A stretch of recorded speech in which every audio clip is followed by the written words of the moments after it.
नमस्कार दोस्तों, जैसा कि आप सभी जानते हैं कि बिहार में शिक्षक नियोजन को आदर्श आचार संहिता के कारण रोक दिया गया था। अब पुनः बिहार सरकार शिक्षा विभाग बिहार पटना द्वारा एक अधिसूचना जारी की गई है। तो चलिए दोस्तों, इस अधिसूचना में नियोजन संबंधित गतिविधि की क्या क्या तिथियां निर्धारित की गई है और उसमें क्या क्या करना है, इसके बारे में हम पूरी जानकारी प्राप्त करते हैं।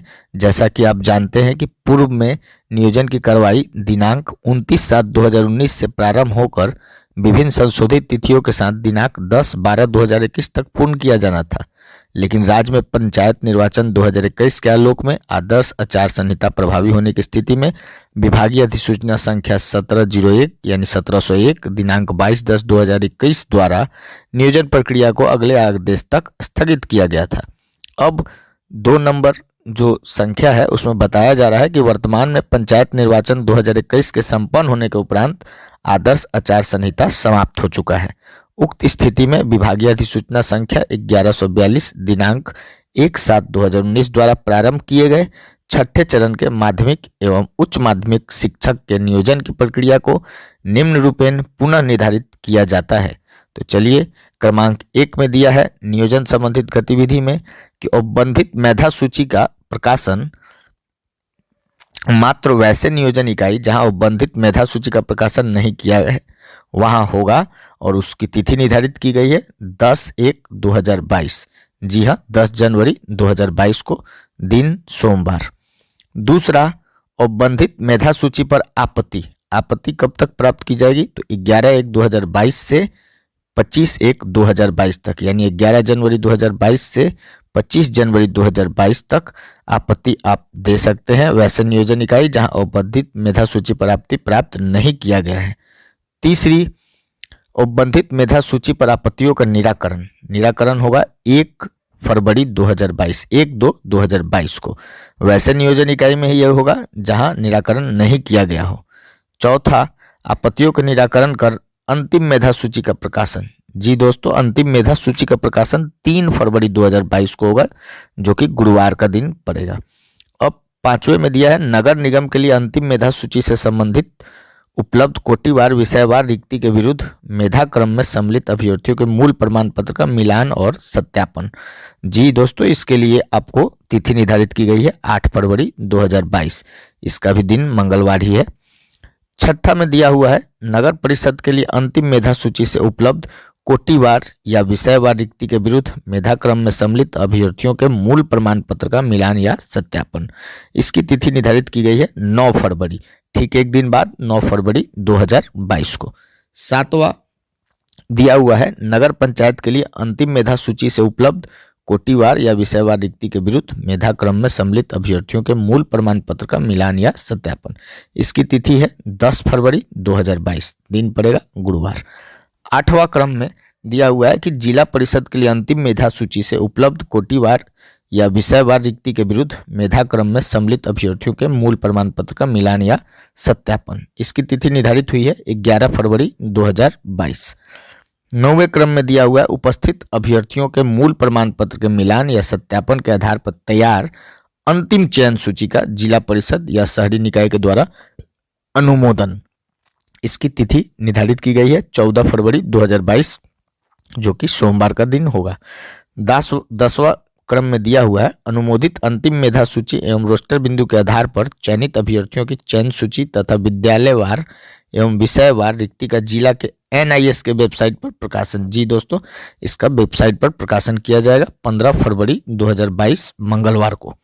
और अंतिम 11वां क्रमांक दिया हुआ है जिला स्तर पर नियोजन इकाई द्वारा सहमति पत्र प्राप्ति उपरांत मेधा क्रम में नियोजन पत्र निर्गत करना। जी हाँ दोस्तों, नियोजन पत्र आपको मिलेगा 17 फरवरी 2022 और जिला परिषद में मिलेगा ये 18 फरवरी 2022। नगर निकाय में 17 फरवरी को मिलेगा और जिला परिषद में 18 फरवरी को, दिन गुरुवार एवं शुक्रवार। दोस्तों, अगर आपने अभी तक ये चैनल सब्सक्राइब नहीं किया है तो लेटेस्ट अपडेट के लिए जरूर सब्सक्राइब करें। हाँ, ध्यान देने वाली बात है, इन सब के अलावा, इन तिथियों के अलावा कुछ बातों को ध्यान में आपको रखना है, जो कि 3 नंबर में दिया हुआ है।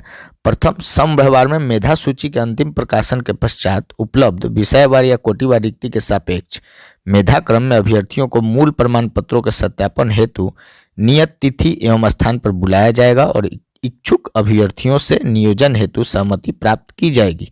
अभ्यर्थियों की अनुपस्थिति की दशा में उसका नाम अंतिम मेधा सूची से हटा दिया जाएगा। ध्यान रहे दोस्तों, उसका नाम हटा दिया जाएगा अगर आप अनुपस्थित रहते हैं तो। तथा अंतिम रूप से विषयवार कोटिवार चयन सूची तैयार की जाएगी, जिसे पैनल निर्माण समिति द्वारा अनुमोदित किया जाएगा। अनुमोदित अंतिम चयन सूची नियोजन इकाई द्वारा एनआईसी के वेबसाइट पर प्रकाशित कराई जाएगी तथा एक एक प्रति जिला पदाधिकारी, जिला शिक्षा पदाधिकारी एवं जिला अपीलीय प्राधिकार को निश्चित रूप से उपलब्ध कराई जाएगी। चौथा बिंदु जो ध्यान देने वाला है दोस्तों, अंतिम चयन सूची के चयनित अभ्यर्थियों को इच्छित विद्यालयों के रिक्त पद पर नियोजन मेधा के आधार पर अंकित प्राथमिकता के अवरोही क्रम में परामर्श काउंसलिंग के माध्यम से किया जाएगा। रिक्त पदों पर मेधा क्रम में नियोजन हेतु प्रथम दिव्यांग महिला, दिव्यांग पुरुष एवं महिला अभ्यर्थियों को प्राथमिकता दी जाएगी। जी, दिव्यांग में पहले महिला को और फिर पुरुष को और उसके बाद महिला अभ्यर्थियों को प्राथमिकता दी जाएगी। प्रकाशित विज्ञप्ति में रिक्त पदों की संख्या के अनुरूप चयनित अभ्यर्थियों को विभाग द्वारा निर्धारित तिथि को ही नियुक्ति पत्र निर्गत किया जाएगा। पांचवा क्रम है मूल प्रमाण पत्रों के सत्यापन हेतु निर्धारित स्थान की सूचना एनआईसी वेबसाइट पर एवं समाचार पत्रों के माध्यम से तथा कार्यालय के नोटिस बोर्ड पर निश्चित रूप से प्रदर्शित की जाएगी। जी, इसको नोटिस बोर्ड पर भी लगाया जाएगा। अभ्यर्थियों के काउंसलिंग स्थल पर पर्याप्त रोशनी, पेयजल, शौचालय की उपलब्धता सुनिश्चित की जाएगी।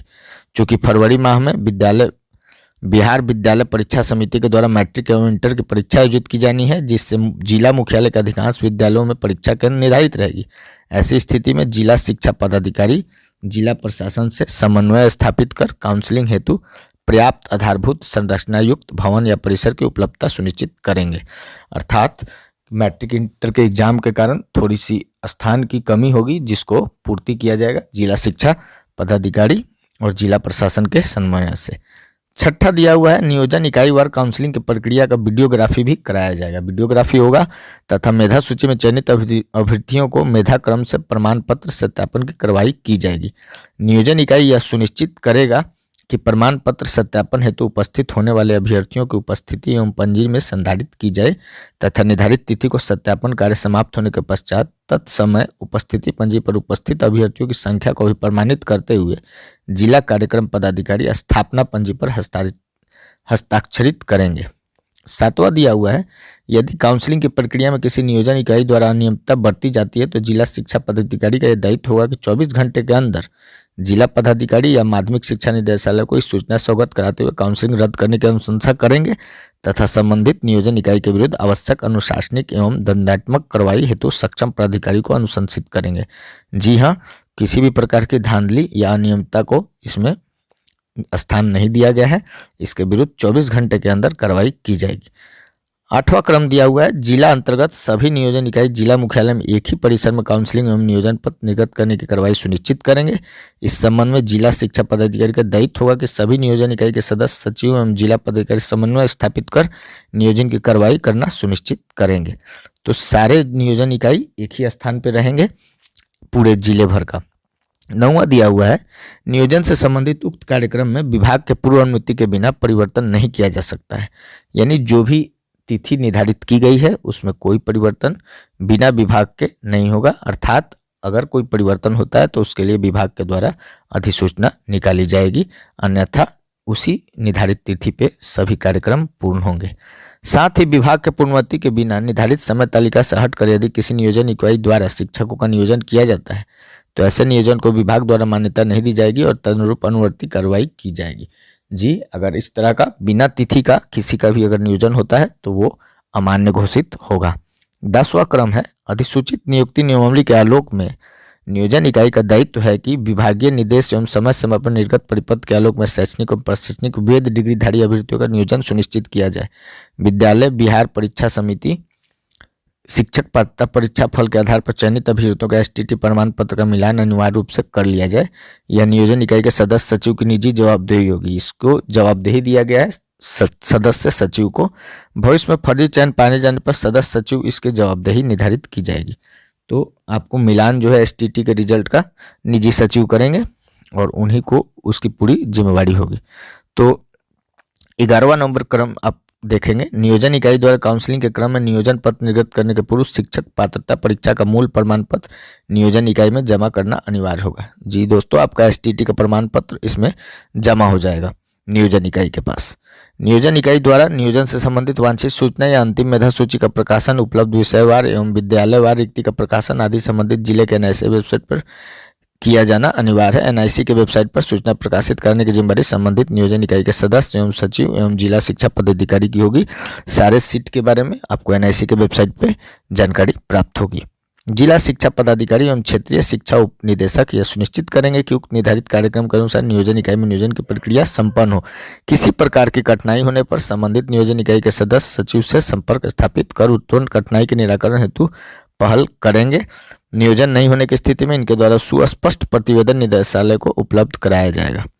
और 14 नंबर, जो कि बहुत ही इंपॉर्टेंट है अभ्यर्थियों के लिए, काउंसलिंग के दरमियान अभ्यर्थियों से घोषणा पत्र प्राप्त कर लिया जाए जिससे यह अंकित हो कि किसी अन्य नियोजन इकाई में वे पूर्व से नियोजित नहीं है। जी हाँ दोस्तों, अगर आप पहले से नियोजित हैं तो आपको उसका घोषणा पत्र देना होगा। साथ ही उनका शैक्षणिक, प्रशैक्षणिक एवं शिक्षक पात्रता का प्रमाण पत्र सही है।